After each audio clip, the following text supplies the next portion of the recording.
বন্ধুরা, আজকে আমি আসছি সূর্যমুখী ফুল দেখতে, সূর্যমুখী ফুলের ক্ষেতে। একসাথে আজকে দুইটা ভ্রমণ হবে। একটা হচ্ছে নৌকা ট্যুর, কারণ আমরা যেখান থেকে আসছি এখান থেকে নৌকা আসতে হয়। তো নৌকা ট্যুরের পরেই হচ্ছে সূর্যমুখী ক্ষেতে আমরা যাব। তো ভিডিওটা আপনাদের সাথে শেয়ার করতেছি, আপনারা সাথেই থাকুন। তো বন্ধুরা, আমরা নৌকা উঠে গেছি, নৌকায় করে আমরা যাচ্ছি সূর্যমুখী ক্ষেতে, সাথেই থাকুন।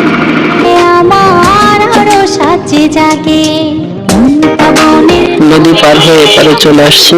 কিছুটা পথ আমাকে হেঁটে যেতে হবে। নদীর পার ধরে হেঁটে যাচ্ছি। এখানে জেলে মামা জাল ঠিক করছিলেন। নদীর পারে এই ফসলি জমি সত্যি অসাধারণ ছিল।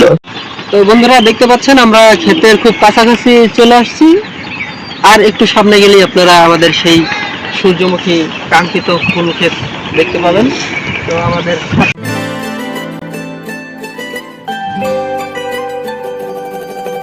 ওহে আমার প্রিয়, যদি কখনো হারিয়ে যাই এই সূর্যমুখী ক্ষেতে আমাকে খুঁজে নিও। তো বন্ধুরা, আপনারা দেখতে পাচ্ছেন সূর্যমুখী ক্ষেতে আমরা আছি, পৌঁছে গেছি এখানে। তো অনেক সুন্দর একটা পরিবেশ, মনোরম।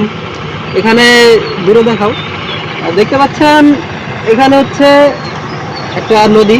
নদীর পাড়ে সূর্যমুখীর ক্ষেতটা করছে, যা দেখতে মানে খুবই অসাধারণ, খুবই সুন্দর একটা পরিবেশ। এখানে দেখতে পাচ্ছেন আপনারা যে একটা স্টিমার আসছে, এখানে সব সময় চলে নৌকা, জাহাজ, তারপর হচ্ছে লঞ্চ। তো এর পাশে এই ক্ষেতটা করছে, তো দেখতে খুবই সুন্দর লাগতেছে। আপনারা দেখতে পাচ্ছেন খুবই সুন্দর একটা মনোরম পরিবেশ।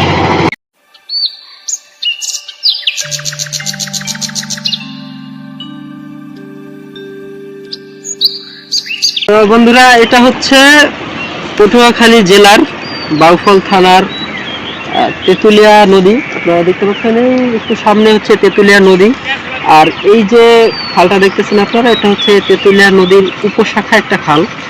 ঢাকা নুরায়ণপুর কালাইয়া রুটে যে লঞ্চগুলো আছে, ওই লঞ্চগুলো হচ্ছে এই তেঁতুলিয়া নদী দিয়ে এসে এই শাখা খাল এটা দিয়ে হচ্ছে ঢুকে। তারপরে একটু সামনে হচ্ছে এই ঘাট, কালাইয়া লঞ্চ ঘাট। তো এইখানে হচ্ছে লঞ্চগুলো ঘাট দেয়।